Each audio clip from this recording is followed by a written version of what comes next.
I think this is a huge step in the right direction, showing us something, right? Up until now, they showed us nothing. This was edited as holy fuck, but it's something. So we have some ideas, some concepts, some things that we can pull from this. I wonder, as they said twice, they named two specific people that they're QA testers, that they were like, these people helped us to get this footage or whatever. So like, those people, maybe when all these edits were going on, they were pausing and doing God mode and changing the gravity on planets. And how many times did those people need to like, oop, there's a bug, oop, the game crashed, oop, whatever, and like stop, edit here, now let's fix it, now let's whatever. I wonder, because this footage was so fucking edited. It was like I don't know, like a Britney Spears video. It's like it's hard to tell what we're actually seeing in this. So, essentially how much editing magic was needed was because of there's problems with the gameplay or whatever, and how much of it was just because whoever it was that was playing the characters, and it may have been the community manager's team, but I think it's just as likely that it was, three randos playing those things while the community managers did voiceover work after the fact. But like, how much of this was because the game had problems, and how much of this because the people involved clearly suck at playing the game? Which, if I'm not mad at them for that. If it's just that the community managers suck at the game, this is something we've all known for a long time. It's no big deal. Whatever. That doesn't bother me. If it's we happened to keep editing it because shit was crashing, okay, that's concerning. So number 3, they did show the plasma cutter and the energy link tool, which is new, which that's awesome.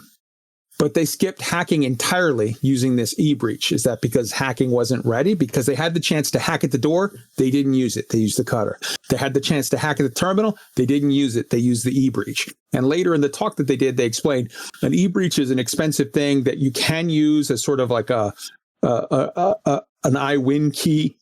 But like in general, the e-breaches are expensive and you don't really use them in general. You're just going to hack the terminal. Okay, so you had 2 opportunities to show us that gameplay loop and you didn't. So like, is it because it's not ready? Or is it maybe it's ready? Maybe they have it ready, but they just have some future thing that they want to show off with it. Super exciting. So like, it's not necessarily bad. It's just a question mark. Why aren't you showing us this? So that takes us to point 4. At the evac phase, they ran right through the center of 2 separate kill funnels with dozens of NPCs shooting them from cover with no apparent consequences. Now, is this that they had, the FPS gameplay that they had in mind? Because if so, they're literally tacking on shit tier FPS on top of an amazing game. Like Elite Dangerous is an amazing game. The flight mechanics of Elite Dangerous are fucking incredible. The science behind Elite Dangerous is fucking incredible. The one-to-one recreation of the galaxy is fucking incredible. And basically, you're tacking on the Flappy Birds of FPS onto a pre-existing masterpiece and saying, now it's double the game. So let's look at that thought. This could be one of 3 things. Number 1, the AI is actually good and it slaughtered these bad playing community managers over and over and over, and they edited it because they wanted to put out a story. That's the best case scenario. If that's the case, we're good. No problems. I'm happy. Our CMs suck at playing the game, but we knew that already. That the game is still good. That's so long as I can play the game well, that's fine. Option number two, the AI is dog shit, but it's a super old version and it's already been fixed by now. Now, for the record, Art has already made a comment because people have taken people have already seen what I've seen on this and said, hey man, this AI is dog shit. And Art has already responded, oh yeah, that's an super old version of the AI. It's better now. In which case, like, why show that off? Why would you show us that? Because if your intent is to get us excited, that's just some really incompetent, like PR or marketing we're going to show you this really shitty thing and then tell you, no, it's better now. And then the third option is the AI is sort of dog shit, but they've decided to let it be that way because they're trying to like not make it too hard for the forum dads who don't play FPS games, but want to like get into this one a little bit. Scariest of the three options, because if that's the case, then with Frontier saying we're going to try to attract a bunch of new FPS players, if you show FPS players, sort of that when they run out of the building, fucking Butch Cassidy and Sundance style and get away with it, FPS players are going to laugh right in your face and say, yeah, no, thank you. I'm going to play a real FPS game. That's a joke. So that's the one that scares me. I think it might actually be option one. I think it might actually be the best option. I think the AI might actually be good. The community managers can't play, so they edited it to make it look like the AI was bad, even though it wasn't. I hope. Fingers crossed. I don't know. We'll know when we know.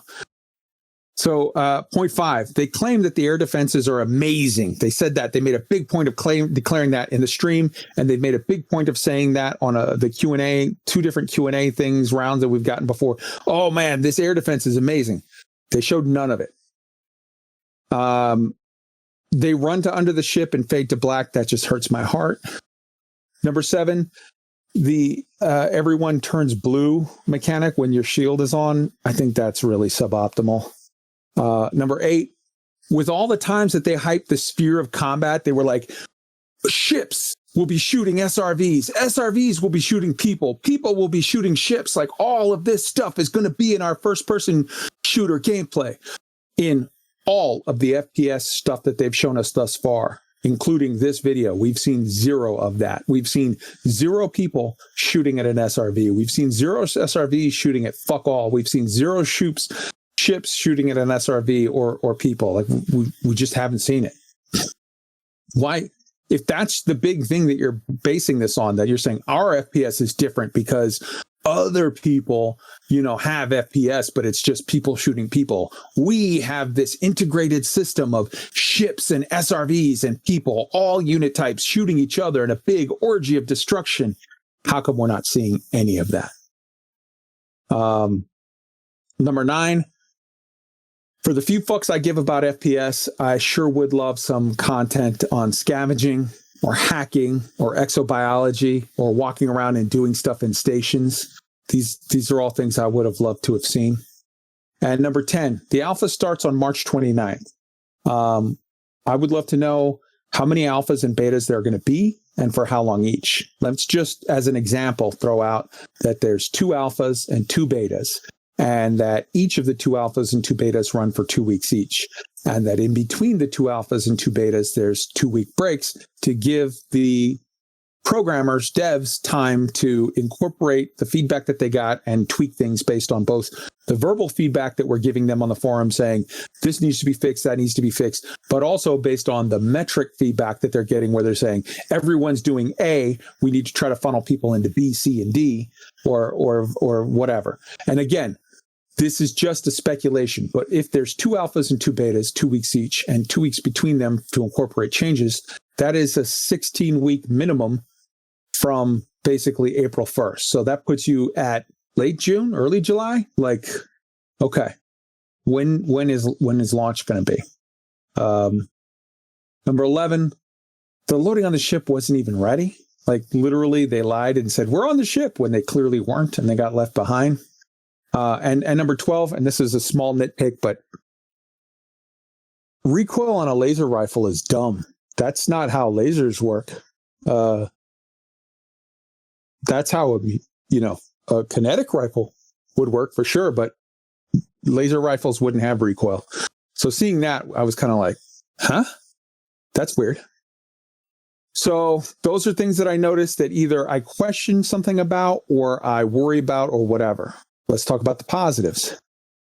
The HUD actually looked really good. I dug that. I really like the way that they incorporated all of the different things. The set pieces were fucking fantastic. Knocked it out of the park, 100%. I think the actual FPS models themselves, the guys running around with guns, that to me looked like your standard FPS game from 7 years ago. I wasn't all that excited. It was just a thing. And then the blue shields were like, meh. But the set pieces, like when you go into the building and you see the buttons for the like cutting through the panels. And once you get in there and you access the machine, that was fucking incredible. The sound design, top notch, beginning to end. Whoever, like their sound team, they showed there was that one black dude in the one video where they were showing sound stuff, a big guy, and he had an interesting name. I forgot. That guy, I fucking would love to see a dev diary with him. He's charismatic as fuck. He lights up his smile lights up the whole fucking room when he's talking about his job. You know, that guy loves his work, and that whole fucking team needs a raise, because the Elite Dangerous sound team is, I think, for my money, show me somewhere like, you know, maybe Square Enix, maybe whatever, but I think they're at or above the best in the business. Those guys could, the sound team at Elite could go toe to toe with the sound team at EA with fucking 10 times the money and whatever. And I'll put my money on the sound team at Elite. They're fucking incredible. And I love those guys, and they are rock stars. The Planet Tech is point 16. The Planet Tech obviously is fucking amazing and incredible. Do me a favor, Kontrolldon, put up the picture that I was talking about earlier. This comes courtesy of Commander Rini, I think was the first one that posted, and it got posted everywhere. I've seen it everywhere, but I think Rini was the one who actually took the picture. Here's a picture of what that planet Ville C4 looks like now, as opposed to what it's going to look like in Odyssey. Right there, if you're listening to this show, and I know you've heard me, you know, talk a little bit of shit on concerns, or this is dumb, or how does that work, or whatever. I'm a guy that I call it how I see it, flat down the line. And that right there, if the whole galaxy is going from looking like column A on the left to column B on the right, that is worth $40 to me personally, right there, even without anything else. So huge salute to, and that's a massive point to the Planet Tech team. Point 17, I love the interactivity that's shown of different things like the art cutter, the power link, the hacking, even though they didn't show the hacking, but I believe it's going to be there, the e-breach, all of the interactable red panels. There's a lot of neat. I'm not that big on shooting people in the face. I used to do it for a living. I don't like that in video games. What I like is the other stuff, but I love the running around and cutting open a panel and hacking a machine and the stealth stuff. I love all that shit. That's awesome. And this looks good. That part looks really, really good.